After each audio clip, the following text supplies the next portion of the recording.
Welcome to the AgEmerge podcast, brought to you by Ag Solutions Network. Your farming challenges are unique, so your practices should be too. We're here to share emerging ideas, build connections, and provoke conversation. Get ready to improve your soil, your crops, your livestock, and your family's livelihood. I'm your producer, Kim Chase. And I'm your host, Monty Bottens. Thanks for joining us.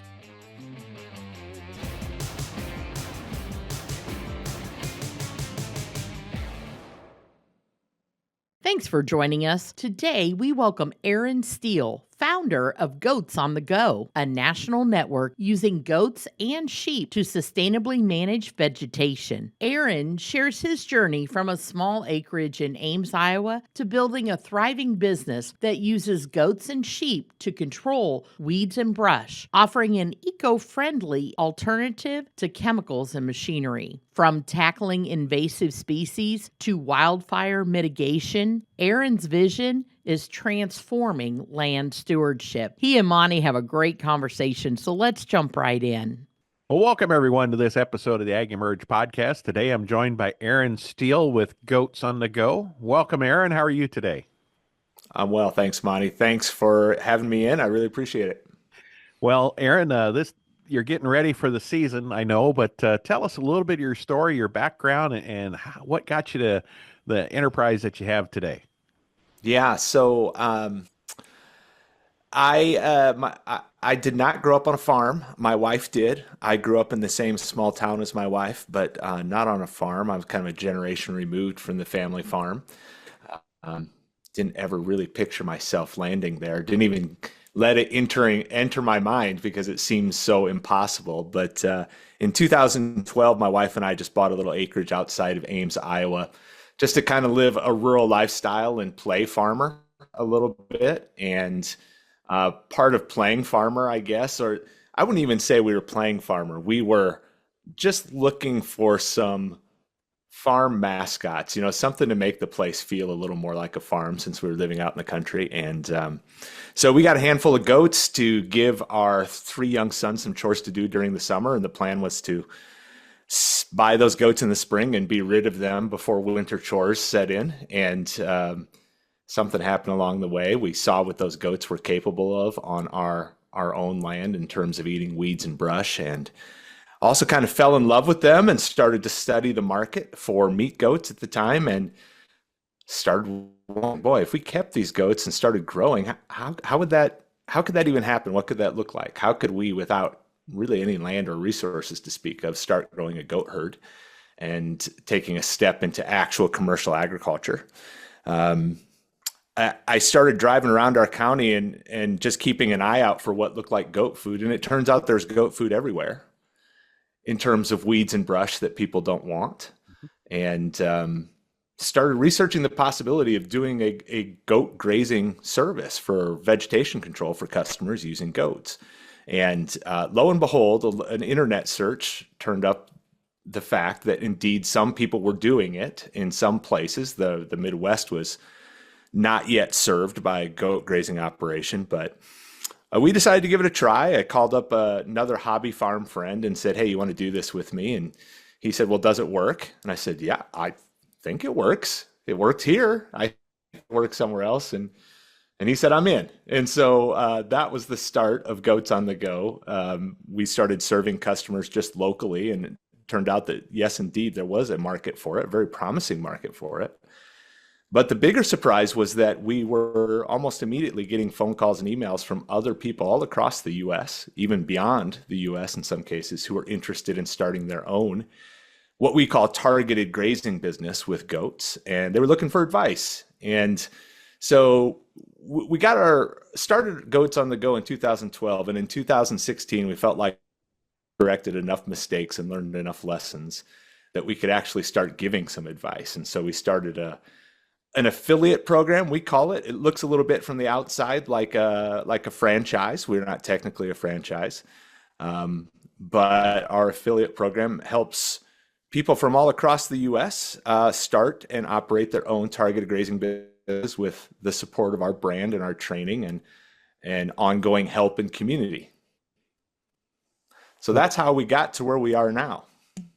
Well, that is awesome. And I think a lot of people don't maybe fully appreciate goats or know a whole lot about them, but explain their fit, let's say first to maybe a livestock producer or a farmer that has some land that, he has some underused portions, maybe some timber ground or some pasture that's gotten out of control.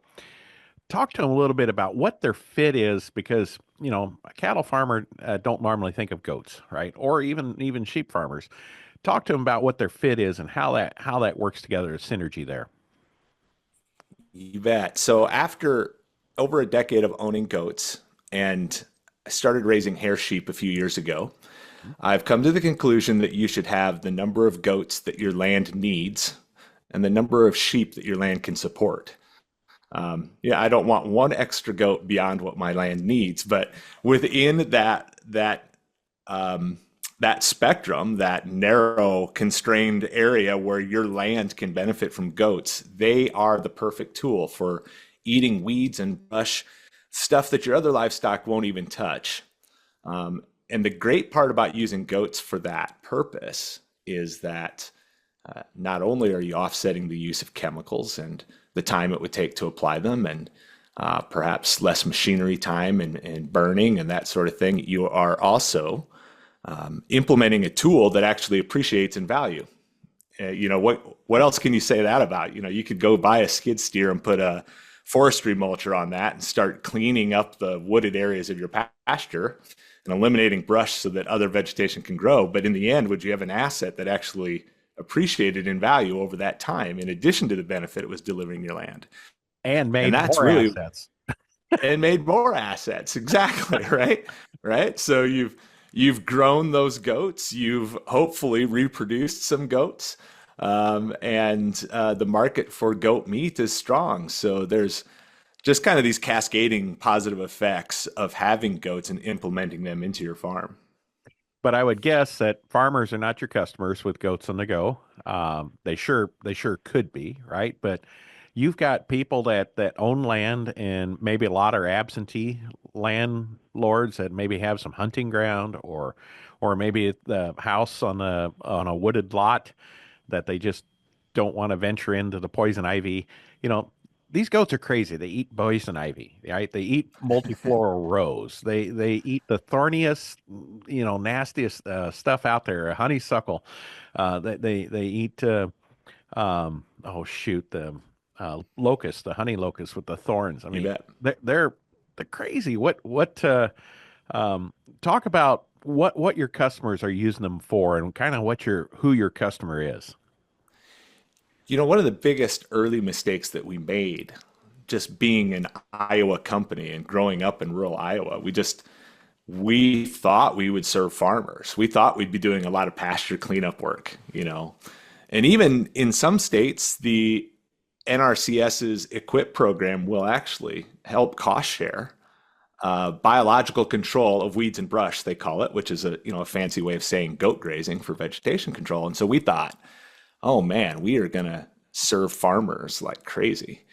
Well, here's the thing about serving farmers is that they can't get their minds around the idea of paying somebody else to put animals on their land, right? Right. When they'd rather just go buy some grazon and spray it and nuke all their beneficial clovers and such that they've got in the pasture. Right.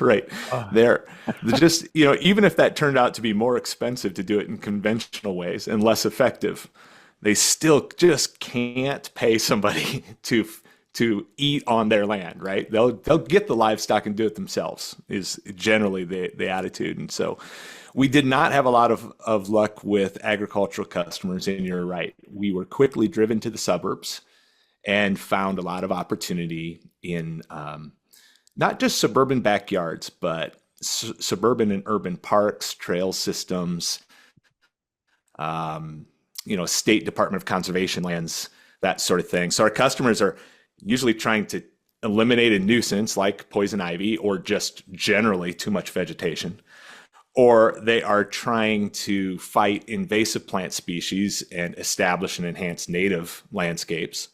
Or as we move to the west in the U.S., we're using goats and sheep for eliminating the vegetation that would just be fuel in a wildfire. yeah, fire. So it's kind of how things break down for us. And so no matter which customer we're dealing with, that tends to point toward development, because those things often become concerns where we have land to protect and people to protect and homes and businesses to protect. But that said, we do a lot of work for conservation groups who are concerned about what turns out to be a giant problem. If you believe invasive plants are an existential threat, then the threat is big and it's real in the US. And so we do quite a bit of work for conservation groups who are interested in maintaining and preserving and enhancing those native landscapes. I think one of the things that we just don't really pay attention to, because it happens slowly over time. But in our particular area where I'm at in Northwest Illinois, I've looked back on some of the aerial photography that was done back in the 1930s, and you look at the density of the forests and the acres of forest, it was dramatically less then. And the oak hickory savanna was the norm, where you'd have maybe 30 trees per acre, or 50 trees per acre, not thousands of trees per acre. And so they'd have native grasses underneath and a big oak canopy, so there was lots of air movement. And today we're facing like oak wilt disease. Well, that's driven by the fact that we have this higher canopy humidity, because we have all this understory in there that's largely invasive plants that we introduced as the USDA. We introduced multiflora rose and honeysuckle. Where are those people? I want to have a talk with them. Really, the landscape has changed dramatically, hasn't it?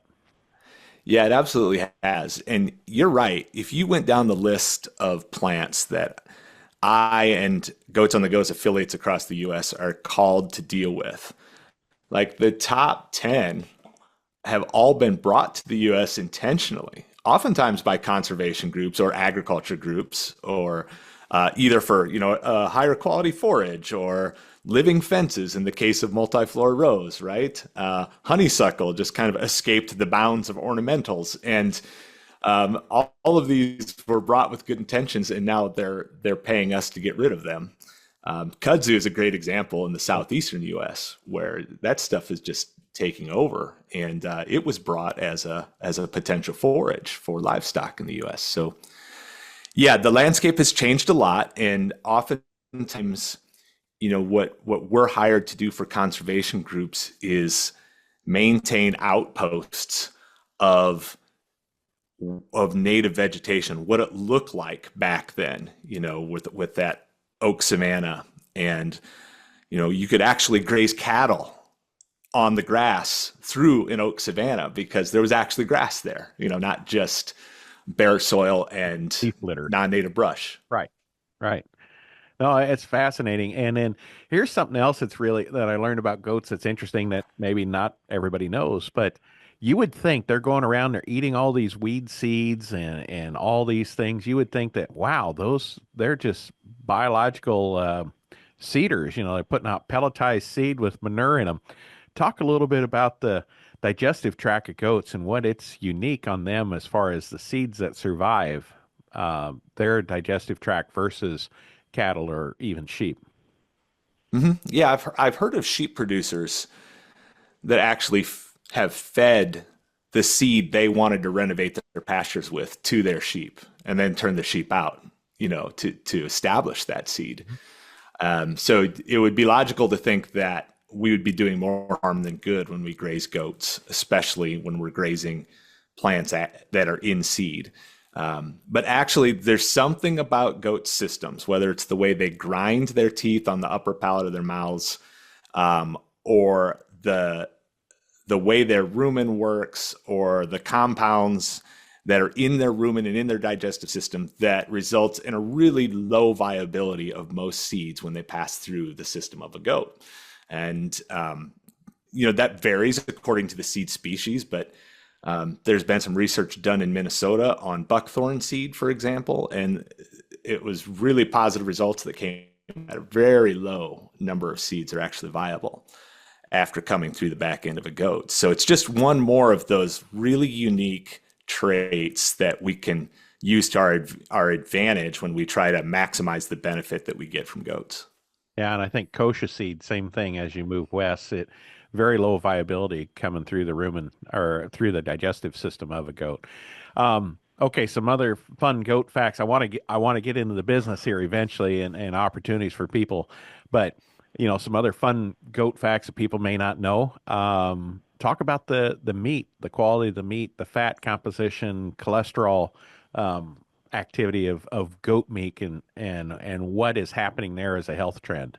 Sure. Goat is a really lean meat, and therefore has less fat, less saturated fat than other meats. Far fewer calories in proportion to the amount of protein that goat meat delivers than most other kinds of meat.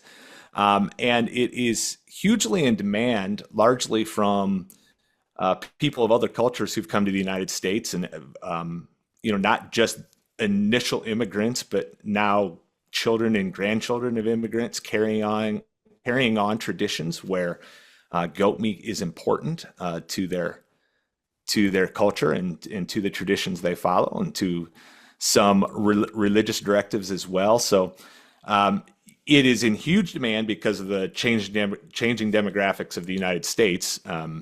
Some estimates put it at 70% the amount of goat meat we import, or pardon me, 70% of the meat we eat in the United States is actually imported. Goat meat, I mean. And so huge demand just from the changing demographics of the United States, but we're also starting to see demand for goat meat among foodies and among high-end restaurants and chefs who want to work with a different, uniquely flavored and textured meat. So it's good stuff. If I had to describe it, people ask what it tastes like. I would put it about halfway between lamb and beef. It's got a distinct flavor, but not quite as strong as lamb, but still distinct from beef as well. Right, and I think it has more of the texture of beef than it does of lamb, and but yeah, the flavors there, you don't get that, especially if you have wool sheep. You'll get some of those. You'll get that little funk in there from the lanolin. I think it comes in the fat, but it's great tasting. And retail wise, you look it up on the USDA survey of what it goes for. Ground goat goes for anywhere from $15 to $25 a pound, and I mean, and in high demand. So there's certainly opportunities for people that want to pursue the direct to consumer side of the business, or marketing the meat in addition to the landscape services. So lots of winning things. So why do you think it's so hard for people to get their heads around this? I mean, it's kind of a no-brainer. I know what one part is, but I'll let you dive into why do people, why are we so anti-goat? What's our problem? Goats are just hard. They're really hard to raise, and I don't want to mess around. It's not all rainbows and unicorns. No, it's not rainbows and unicorns. And they're also super appealing and a really manageable size. So what that means is that people who are entering livestock production for the first time, they have no livestock experience. Goats are often a gateway animal, and unfortunately, you're starting with one of the most difficult animals to raise, with the least industry support and the least veterinarian research support.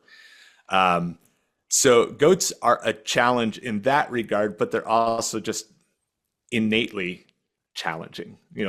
They're sometimes too smart for their own good. They grow slowly, so profitability, if you're not super efficient, can be a real challenge. They're tough to fence. They just, I often say that electric fence is a godsend for goat producers. But it's still, the bare minimum electric fence for goats is still going to be significantly more expensive and time consuming and maintenance requiring than the bare minimum fence for even sheep. So, sheep sheep look at electric fence as something to be avoided, and goats look at electric fence as something to be figured out. And they will if you give them a chance. Yeah. Yeah, give 'em enough time, you know. Uh, but PolyNet really did change things for being able to do what you do. It's just I've said it through woods, and where you want to graze goats and do things, and carrying PolyNet through the thicket and the ivy and everything. It's just not a lot of fun, is it? It is not, and that's why. It's one of the reasons why you don't see goats around every corner, and it's the biggest challenge that goes along with operating a goat grazing business is that you need to be able to set that stuff up in a very targeted way, so that we can focus the goats' energies on the vegetation we want to attack and preserve other vegetation, which means sometimes you got to go through the absolute hardest path through those woods or right up that hill or across that stream. But yeah, that stuff's not easy to set up in the woods, but it is, it makes our business possible. And it's kind of amazing stuff. I have a real love-hate relationship with it, but it's amazing how you set it up and take it down a lot. You get better at it. And I kind of just try to convince myself that I've got to do this for an hour today, and it will be a frustrating hour, but then my goats will be well contained and I can get on with my day. There you go. It's all how you look at things. So tell us about your affiliates and how many affiliates do you have in the program, and herd size and impact acres that you're impacting a year, and what that looks like with goats on the go. Yeah, we have about 70-ish affiliates all across the US and one in Canada. They are independently owned businesses that get our training, support, and access our resources, including our brand. They operate under the Goats on the Go brand. Basically, we just try to give them about a 2-year head start and keep them from spinning their wheels and making the same mistakes that we made. And we believe that greatly improves their odds of success once they get out in the marketplace.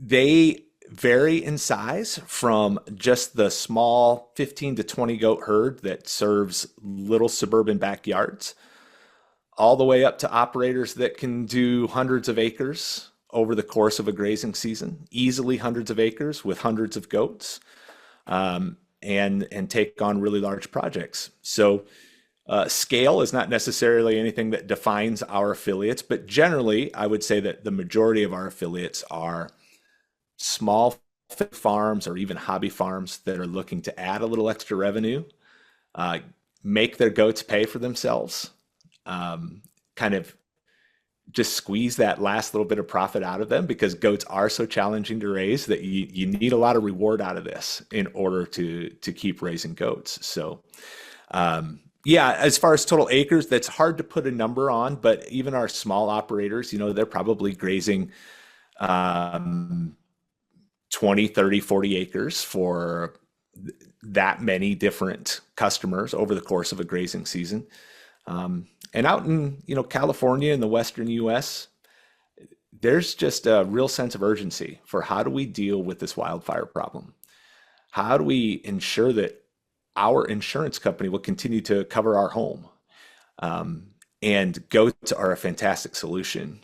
And even goats and sheep combined can be a fantastic solution for that in the Western US. So every acre that a grazing operator does out there has real, potentially life or death consequences, and certainly property protection consequences. And when would you say that's really become, really in the last 5 years, that's become of understanding as goats as a solution for this, wouldn't you say, or maybe 10? Because prior to that, it was always understory management, prescribed burns, or just the whole we're not going to do anything and just hope nothing happens approach. I mean, hasn't that been fairly recently that goats have been considered, Yeah, an option? it's really picked up steam over the last 5 or 6 years, and it continues to pick up steam with every Wildfire. every wildfire and horror story. Yeah. And I think that it was initially viewed as something that could have a positive effect for like large public lands, or large institutional lands. The Reagan National Library was famously saved from a wildfire because of the large scale goat grazing that they did on their grounds. And unfortunately, though, that didn't trickle down quickly to the individual residences or small subdivisions. And that's starting to happen now. And that's something that our affiliates are really well equipped to help with, because they're typically on the smaller side as far as grazing operations. Originally, the first grazing operations that started to serve the Western U.S. were migratory, nomadic, really large herds, convoys of trucks and trailers in order. Yep. And they would put hundreds and sometimes thousands of animals on projects. Well, that's fantastic if you're working at 20, 30, 40 acres and up. It doesn't help out the homeowner in the hills who's got a 1.5 acre property and wants to protect their home. And needs to create the 100 feet fire break, Exactly. The defensible space around the house. Yep. Yeah. Interesting. So as your business, it seems is growing more to the west right now because of the opportunity associated with fire mitigation, fire control. There's a lot of opportunity in the West. I would say we are, since we were a Midwest company, our original growth was there. And most of the focus here, because we get lots of rain, we grow lots of vegetation. So it's focused mostly on invasive species or just nuisance plants, just removing nuisances for customers. So I wouldn't say that most of our growth is going to the West, but we do see a lot of opportunity there in the future. We're just starting to pick up steam in the East and Southeast United States, and talk about growing vegetation. They do it better than anybody. And especially kudzu. Holy smokes. Yeah, that's right. So there's a lot of demand there too. And, one of the cool parts about the Southeastern United States, our affiliate in Raleigh-Durham, North Carolina, he started grazing in late February. There are some invasive species that he can attack. And in fact, it's the best time to hit them coming right out of the winter. So there's quite a long grazing season there for a targeted grazing operator, and that's a big advantage. Yeah. So tell me a little bit about, do any of your affiliates, or let's talk about the affiliate program. And you said, hey, we save you 2 years of trial and error, and I call it tuition to dummy university, right? So I talk about that. What do you offer your clients as they're getting started, and how do you help them avoid paying that extra tuition? Yeah, well, we paid a lot of tuition to Dummy University when we started. I mean, a lot. And so that's what we can help you avoid. Just things like what are the models? Which models of that annoying electric fence should we buy so it's the least hassle and the most efficient for us to set up? That's the sort of lessons that we learned a long time ago that we can share with our affiliates. But I think another thing that we do for them, you'll be shocked to learn that the public perception about this industry can be a little bit flaky or gimmicky, right? Not everybody looks at a goat grazing business and immediately thinks, oh yeah, those are the most professional people in the world, I bet, and so we provide that professional face for our affiliates. We first of all, we provide some standardized training so that everybody who is a Goats on the Go affiliate has had a base level of training. They didn't just jump into this yesterday. But also, we have a professional website that they get listed on, and they do get some leads through our website and connections with customers through our website. And I think one of the cool things, well, two cool things. One is that because we're a bunch of tiny little companies operating under one brand, we have much better brand momentum than any of us would have on our own. And so we're easy to find online. We come up high in search results. That benefits everybody in our network. But then also that network is actually a really great community of support. So I tell our affiliates, you never have to start with a blank slate. It doesn't matter what issue you're dealing with, what promotional piece you want to develop or whatever. Somebody in our community has done it or been through it. And so they know where you're coming from and they're there to help. And so that's really an exciting thing. Actually, we were a little surprised to see that develop. I'm not like the most I don't thrive in community quite as much as other people do. So I was a little bit surprised I'm a bit of a loner. I was a little surprised to see that community develop and how important that is to many people. And it's for many of our affiliates, one of the most important benefits we can deliver to them. Yeah, that's interesting. And what about resource sharing or those kind of things rather than just idea sharing? Is there opportunities for, let's say, to the north, people that are currently hay feeding, that could jump in and help with some of those southern projects? Is there some math there that makes sense, or those kind of things, or is that something you're looking to in the future? Yeah, absolutely. So that's been fun to watch to see our affiliates. I mean, we wind them up and let them go, but they innovate on their own and with each other, which is really fascinating. So one thing we've recognized is that where we have concentrations of affiliates, they have their own exclusive territory. So they're never competing with another Goats on the Go affiliate, which means they are motivated to help each other and support each other. So they're combining forces to do large projects that they couldn't have otherwise done. They are, so, covering for each other while they go on vacation.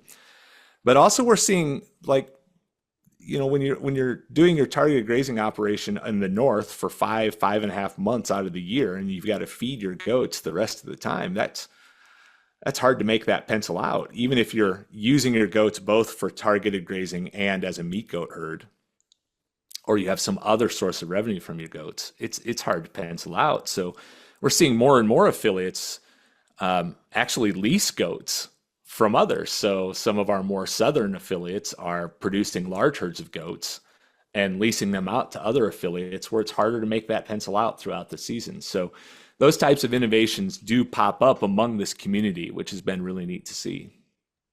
So explain a lease goat. It's something you don't hear every day. No, it's a little weird, isn't it, to the idea of leasing goats? But I think that that's, something that I'd love for the farmers in your audience to hear. You don't have to be the ones crawling through the woods, hauling fence up and down, dealing with suburban customers to benefit from targeted grazing. Mhm. There's a big market for targeted grazing, and they all need more goats. And those folks, the folks who do the targeted grazing, are more skilled at working with customers than they are at producing goats oftentimes. So there's opportunity for specialization here where goat producers could be the source of the goats that our affiliates need. They take them off of the producers' pastures for a big part of the year, and they go get paid to graze. And then they bring those goats back to the producer just in time for breeding and kidding. Yeah, so you could do the breeding, the kidding, hay feeding, those kind of the overwinter type activities in a with that something that may require some infrastructure and some equipment to make happen. But then you're essentially how would that lease work? Is the operator then paying the owner of the goats that has the facility and is breeding and kidding, and then they're taking that and then charging so much per acre or per job to do that, or is the farmer saying, "Hey, I'm getting my goats fed for free. This is cool. Have them." Yeah, we're seeing all sorts of models develop from one of our affiliates who's a little more suburban in nature, sending all of their goats to a larger farm for the breeding and kidding season, then taking them back again and just paying for the custom Like care of those custom goats. care. Yep. Hmm. Yep. But we're also seeing just like a straight up lease where a large goat producer um, gets paid by the targeted grazing company, by the Goats on the Go affiliate, a certain amount per head per day for the use of those goats. So not only does the goat producer have somebody else caring for those goats and somebody else feeding those goats for a big part of the year, maybe they're able to now stockpile more forage for winter grazing or make more hay, right? But they're also getting cash flow from those goats the whole time that they're gone off the farm. So it's a cool thing, and I'd love to see more of it happen. I need the mic drop right now. Do the pen drop. I have officially heard everything.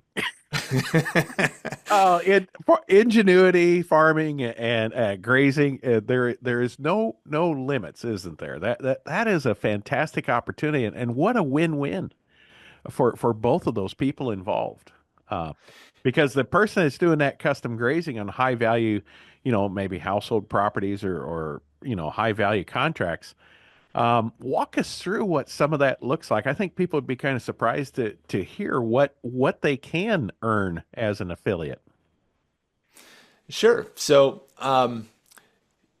every affiliate across the country works in their own local market, and every market is different. The customers Absolutely. are different. What their price sensitivity is different. Yep. Chicago's different than Ames. Well, Ames would be all right, but Chicago's, Yeah, different than, let's say Mason City, Iowa. There's definitely a difference, right? absolutely. Yep. Everywhere you go is a little bit different. I'll tell you what, I'm surprised year after year that the Iowa City, Coralville, Cedar Rapids area remains one of our best territories all across the country, even as we've grown out to other parts of the U.S. And that probably means for your audience, I should describe Iowa City a little bit. It's a big university town. It is a med school associated with that university and a teaching hospital. And for Iowa, it has some actual terrain. It's not just flat. We've got a couple of rivers meeting through there, some publicly owned reservoirs, right? And the expression of wealth in that area is not the penthouse apartment, it's land. And it's that gorgeous dream home on that amazing lot that has some slope and some woods and maybe a creek running through the backside of it. And what happens is that that turns out to be really hard to maintain. And weeds and brush and poison ivy threaten your enjoyment of the property you spent a lot of money on. And so that's a great opportunity for goat grazing. And so in a place like that, you can certainly charge more. Typically, we're charging by the acre or by the area. There are models where they charge by the day for the service. But yeah, as far as overall prices, we've seen as high as $3,000 per acre in the Portland, Oregon area to, somewhere around $1,000 per acre in other parts of the country that aren't quite so set up perfectly as far as the customer base goes. So the prices vary a lot. They also vary according to the site. Some projects are just going to be much more difficult to do than others. Yeah, harder to fence, maybe smaller. So, the transport in, transport out, that costs the same no matter if it's 1 acre or 100 acres.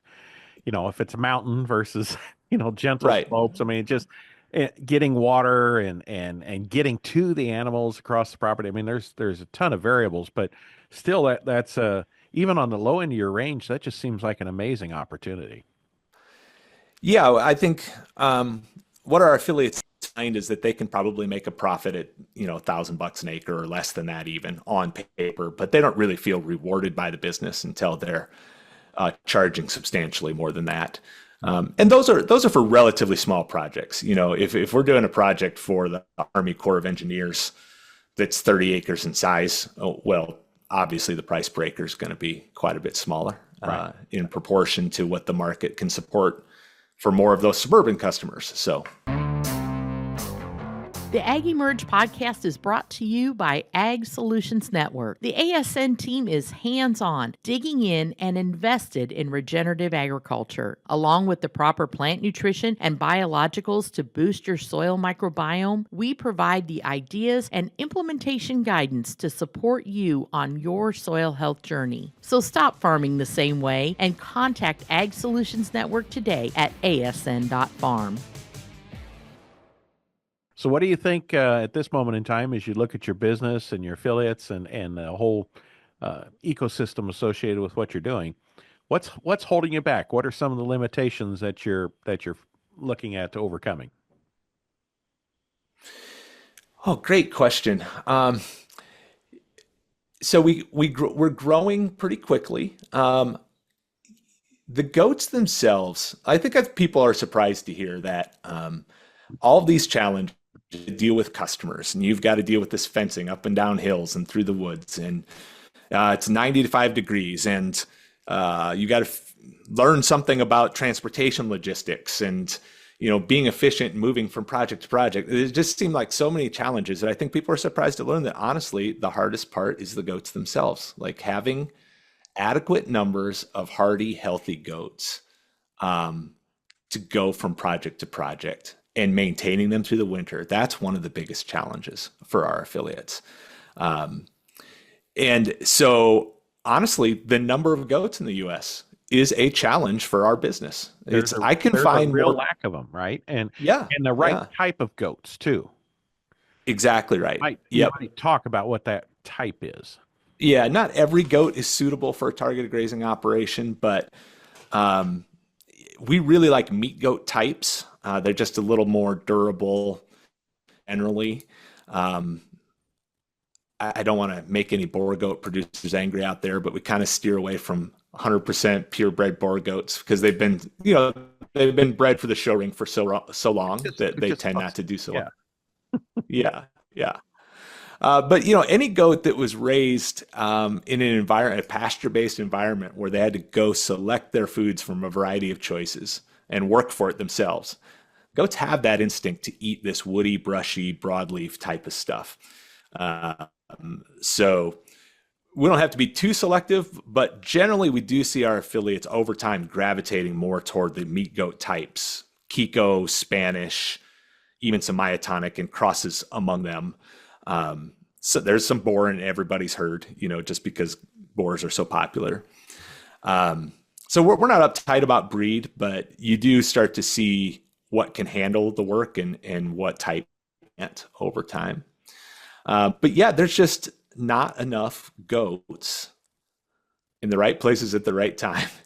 I can find lots of affiliates to serve customers across the U.S., but keeping them supplied with goats in an efficient way, that's a challenge for us. So I think it's really interesting that you could graph the prices of goats, the sale prices of goats compared to the number of goats in the U.S. And it's very strange because there's this steep slope for the prices of goats over the last 2 decades. But despite that, the breeding herd in the U.S. is just basically a flat line.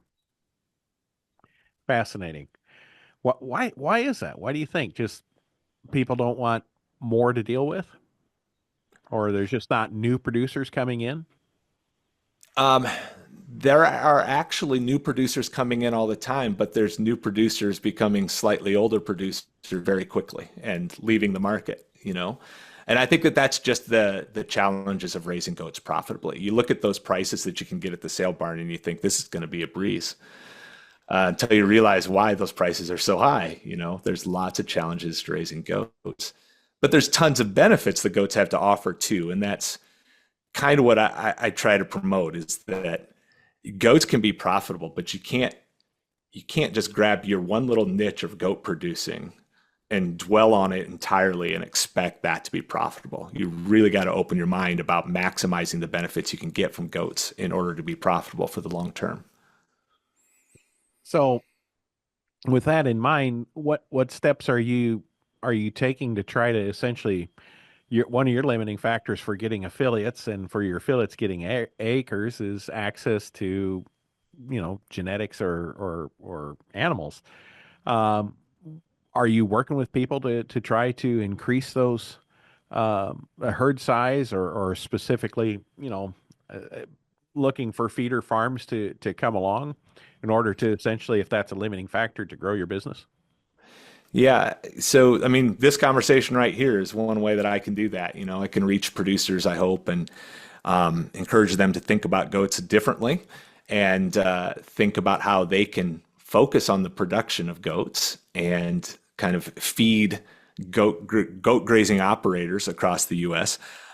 I have lots of ideas like leasing goats from producers and raising goats in other parts of the country and bringing them up to to spread out across the U.S. for the grazing season and that sort of thing.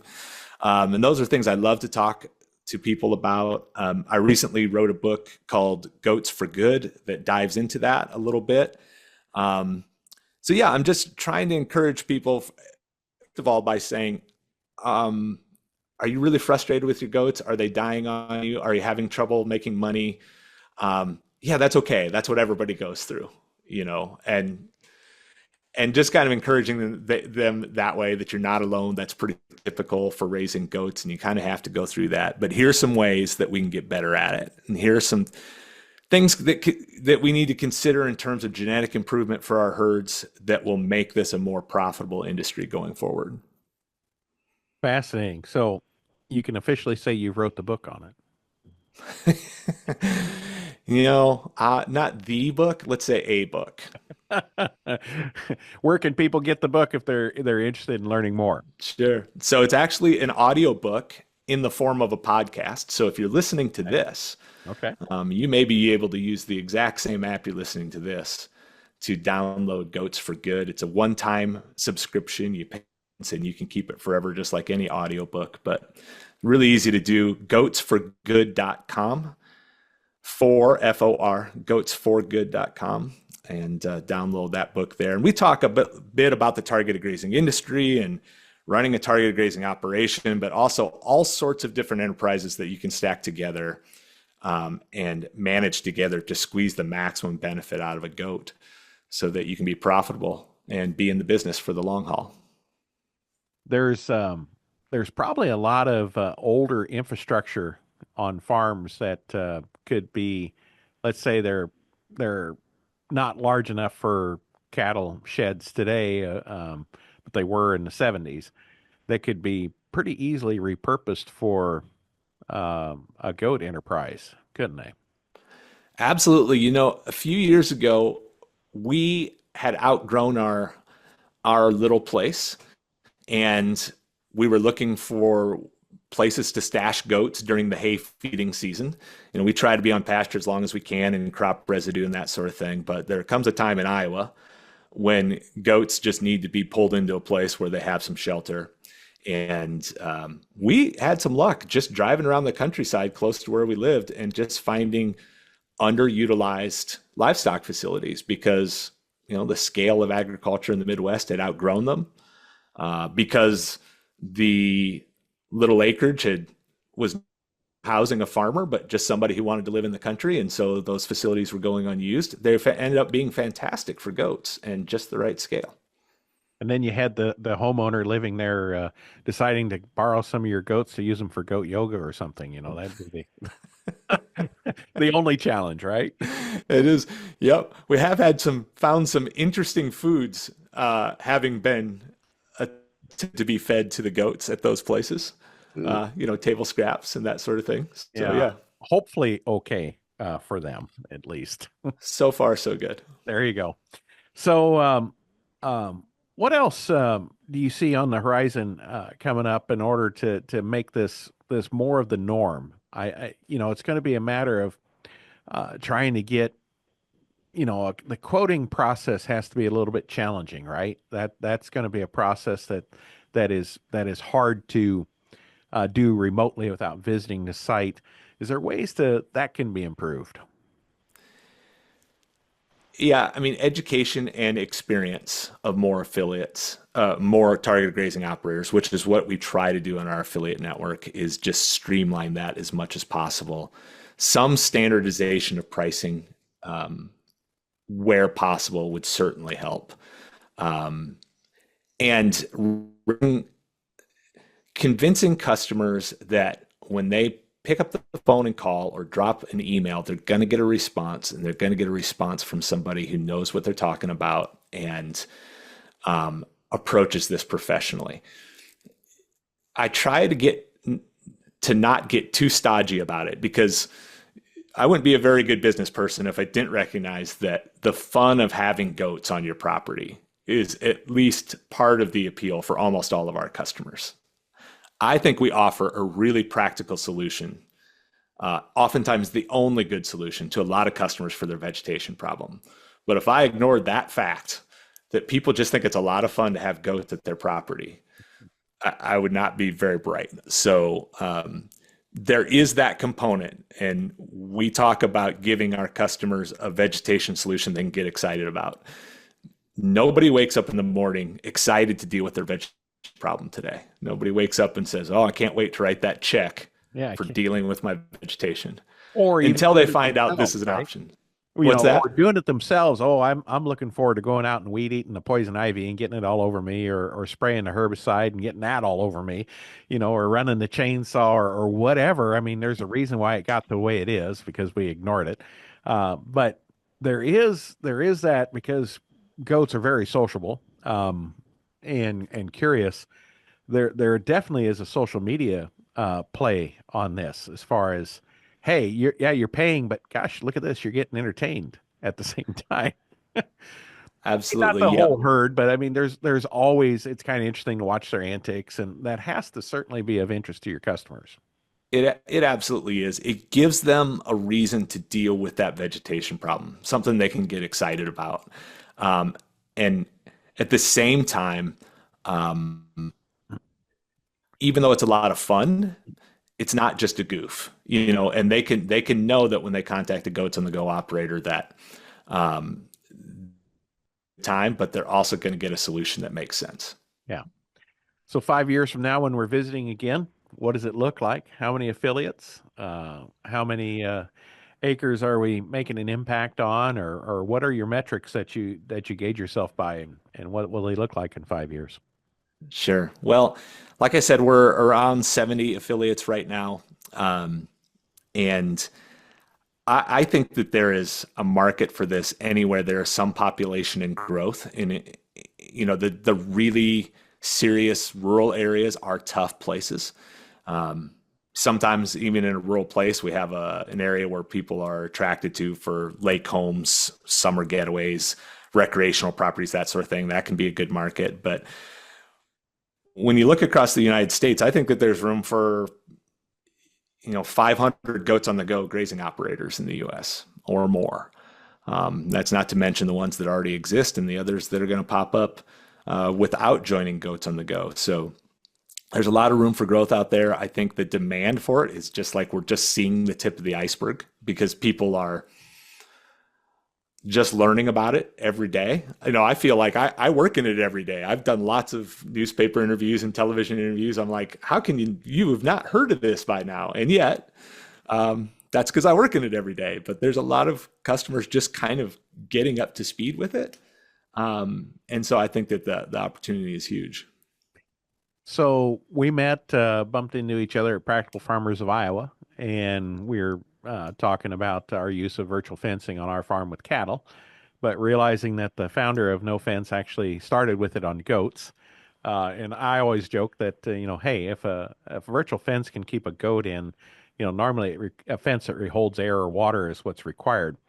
What do you, isn't there a real fit for that in what you're doing, and getting that involved, especially now that I looked at the NRCS funding for virtual collars on Equip is roughly 169, and guess what the price is on a goat collar? 169. So I mean, there's, with Equip funding, that's a possibility to be a significant cost savings there. Where does virtual fencing fit into your model and what your affiliates are doing? I think that 10 years from now, anybody who operates a business like this will be using virtual fencing at some level. I think it's darn close to being there right now. There is still a cost issue. Prices need to come down a little bit. Battery life needs to improve a little bit. But it works, and it's pretty amazing how well it works. I'm not ready to throw my net fences, my electric net fences in the dumpster yet. I think some of the real innovations to be had out there is how are we going to use that net fencing or portable electric fencing in combination with the virtual fencing. Yeah, There's some really creative things to be explored there. you've got pets that you have to keep out, right? And for Yes, safety, we've got humans that we need to keep out because they think, oh, look at that goat. It's putting its head down. Isn't that really cute? Right before it's ready to give you right. good butt right in the rear. But really using those uh, poly fences that you have now as perimeters, essentially, and then you can do, slice and dice as you want with the virtuals, right, to get target the species that you're looking for, or to exclude them from certain species you want to protect. Yep, exactly. Uh, or perhaps use them in combination. So the places where it's practical to set up the physical fences, we do that. And maybe one boundary of that property is just like a cliff going over an edge, and we can't set up. Right. There's just no way to set up a physical fence there. Can we use virtual fencing in combination and create that boundary on that odd edge of that property? The challenge right now is that it's not quite accurate and precise enough at the edges to allow us to do small properties or properties with complex boundaries. And so in some situations, it's really paying off for us already. But in probably 80% of the scenarios our affiliates work on, they're still using the physical fences to large degree.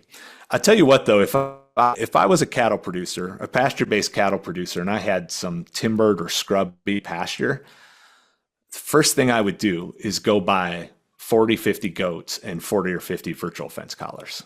It's just, to me, it's a no-brainer. Yes, those collars are expensive, but you got to look at the value that goat has for you, not just in the value of the kids that they produce that you can sell later on for meat, but also the cost savings of the herbicide you would have used, and the expanded grass you now might have for your cattle. The fact that you already mentioned this, by using a selective herbicide, I'm not killing the clovers and other forbs in my pasture. I'm using goats. So you can actually add goats to a cow herd and not reduce the number of cows, because the goats will create more for your cattle as they do their thing.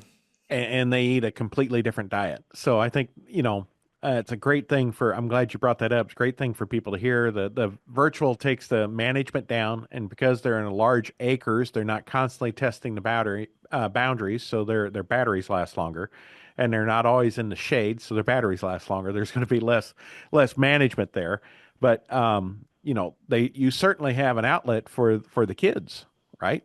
And you need the kids, so it's definitely worth looking into. And we have a small goat herd at our farm do just exactly what you're talking about. So, yeah. I think the important thing is to think of that little goat herd as a tool, as a piece of equipment almost, and not just measure its value in the number of pounds of goat meat you get to market.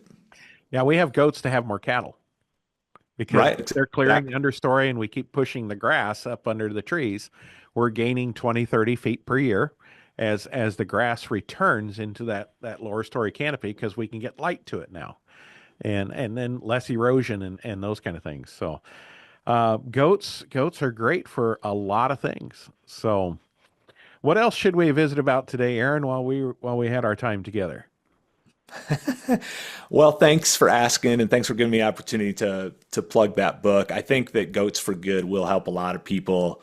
It's not really a how-to book, except how to think differently about raising goats. There's lots of information out there online about the details of trimming hooves and giving vaccinations and all that sort of stuff. So I didn't want to cover that again, but just maximizing the benefit for the world and for your farm from the goats you produce is kind of the theme of that book. I might also mention that since I'm in the sheeping world all the time, I do a podcast called Farm Dog that is all about herding dogs and livestock guardian dogs and other useful working dogs on the farm and ranch. So farmdogpodcast.com, or on any podcast app you use, just search for Farm Dog. And that's been a lot of fun. It's helped me reach out to more people that already have sheep and goats, either to potentially become Goats on the Go affiliates or be suppliers for Goats on the Go affiliates. So, but mostly it's just been a lot of fun to talk to experts in the herding dog world. And we even get into hunting dogs a little bit too. There you go. That sounds interesting. So check it out. Goats on the Go. Go to that website. Go to like you said, for his book, Goats for Good. And the Farm Dog Podcast, doing a lot of innovative things, sir, and making a difference, because those lands are often ignored, and they're just looked at a place to go in and harvest off some oak and walnut every now and then, and they just continue to degrade, and they degrade at alarming rates because there's nothing on the floor holding the soil in place anymore. No real fine fibrous root structures like those soils evolved in. So I think the more we can get light back to that canopy and restore the natural state, the better. So and what you're doing with Goats on the Go is certainly a way to do that. So I really appreciate you're providing an opportunity for people to be entrepreneurial and get connected and do something they love. You're providing a safe alternative to, prescribed burns or chemical alternatives or mechanical alternatives for vegetative control for homeowners, landowners, like you said, the Bureau of Land Management, all those kind of things. But then it's just really helping the environment at the same time. So I really appreciate it. You've brought a lot of things together for an amazing synergy. Thanks, Bonnie. I really appreciate the opportunity to be here. It's good to talk to you. Sorry I missed you and we didn't get to have a personal conversation at that PFI conference, but I've really appreciated this. Awesome. Well, stay in touch, and I look forward to seeing how many calls you're going to get from our listeners. Like, hey, how do I start raising goats for you? If you get one, I'll be impressed. But guys, you really need to consider this because everybody needs to play a part, and I think that's a great opportunity for some people that got some decommissioned, hog sheds or cattle sheds sitting around, and got some kids that are looking for something to do. There's something great to do in the wintertime instead of just polish up the tractors planting corn and soybeans. So looking forward to it. Thanks, Bonnie. All right. Appreciate it. Yep. Bye-bye.